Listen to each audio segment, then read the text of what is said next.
Hello and welcome back. This is Into Vietnam, the only business news on VITV channel, and following are headlines of the day. Local oil price slide 2,000 dong per liter on January the 21st. The consumer price index slid by 0.17% in the capital city of Hanoi in January. And the International Monetary Fund slashes Vietnam growth forecast.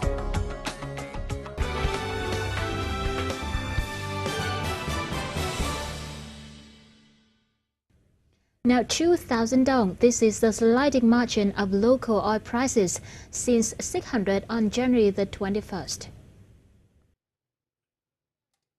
Prices of Brent 92 petrol fell from 17,570 dong per liter to 15,673 dong a liter. Kerosene also fell slightly to 15,616 dong a liter, and mazout to 12,222 dong a liter. The Interministerial of Finance and Industry and Trade adjusted down the price on a big slump in the world oil prices. Now moving on is notable news from the capital city of Hanoi. Its consumer price led 0.17% and credit growth hit 0.7% in the first month of 2015. More in the following stories.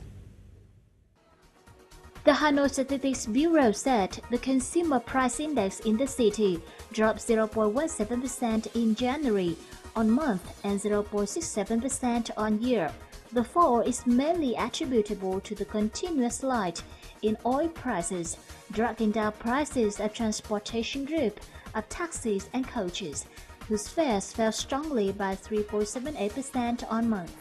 Although 7 out of 11 baskets of goods have their prices rise in the month, the rise is not enough to compensate for the plunge in prices of the transportation service. Banks in Hanoi recorded a credit growth rate of 0.7% at more than 1,000 trillion dong, with short-term loans rising 0.4% and middle and long-term ones up by 1.1%.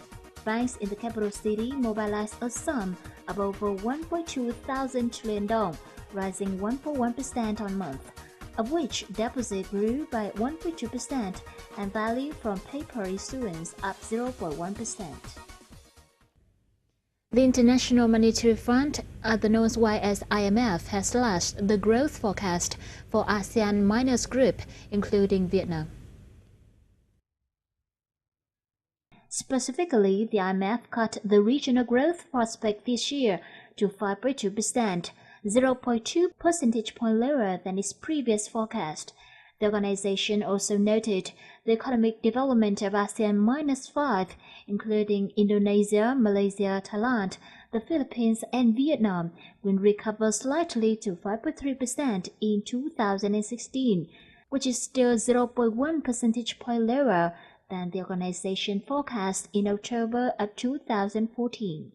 The major reason behind the down forecast is the recent slide in the global oil prices.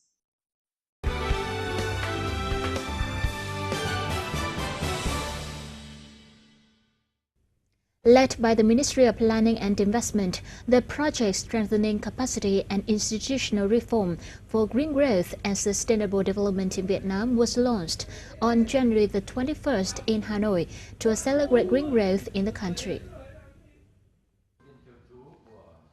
The 4-year, nearly $4.13 million project is to support capacity building and policy development for effective implementation of Vietnam's national green growth strategy and achievements of sustainable development growth. The Ministry of Planning and Investment will review the country investment policy framework and work with the Ministry of Finance to assess fiscal tools to identify gaps and potential for reforms that will accelerate Vietnam's transition to a greener economy. By focusing on removing barriers to green growth, the initiative is expected to support new public-private partnerships to take advantage of new green investment opportunities.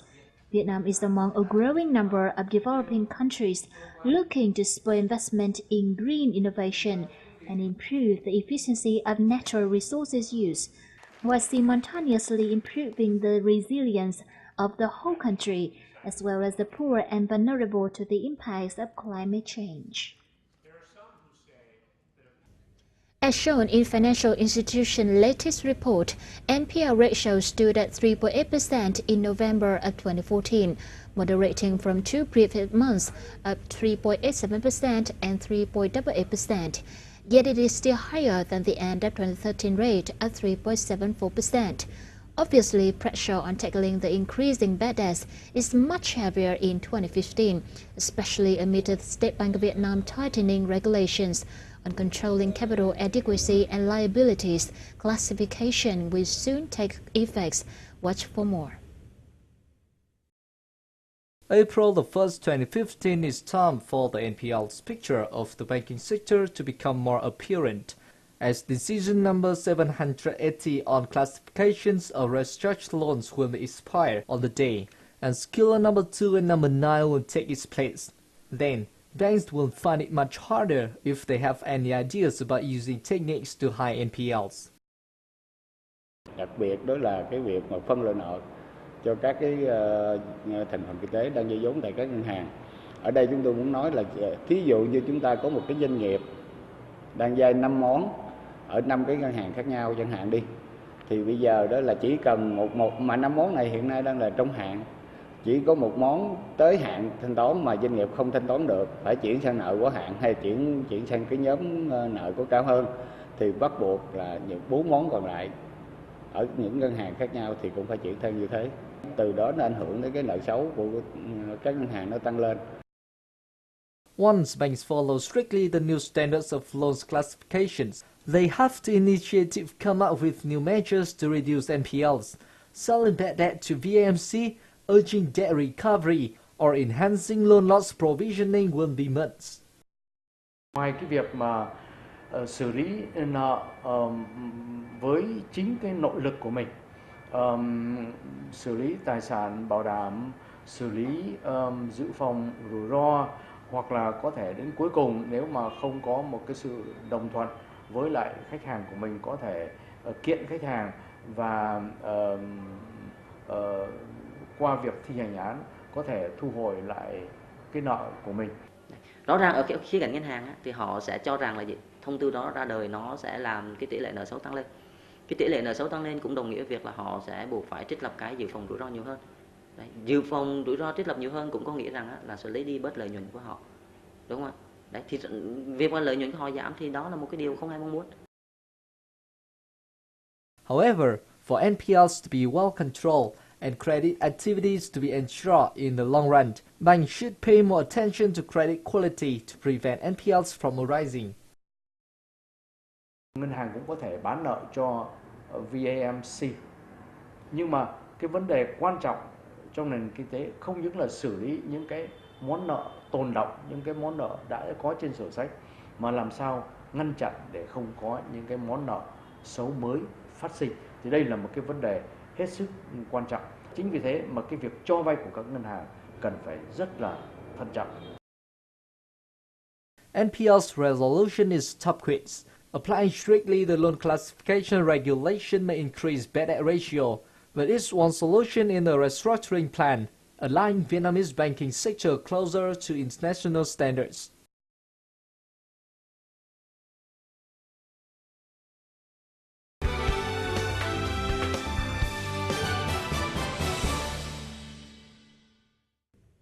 And the final part is summary of local gold prices, forex and stock market.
Well, that's the end of the series. Thank you so much for the time with us.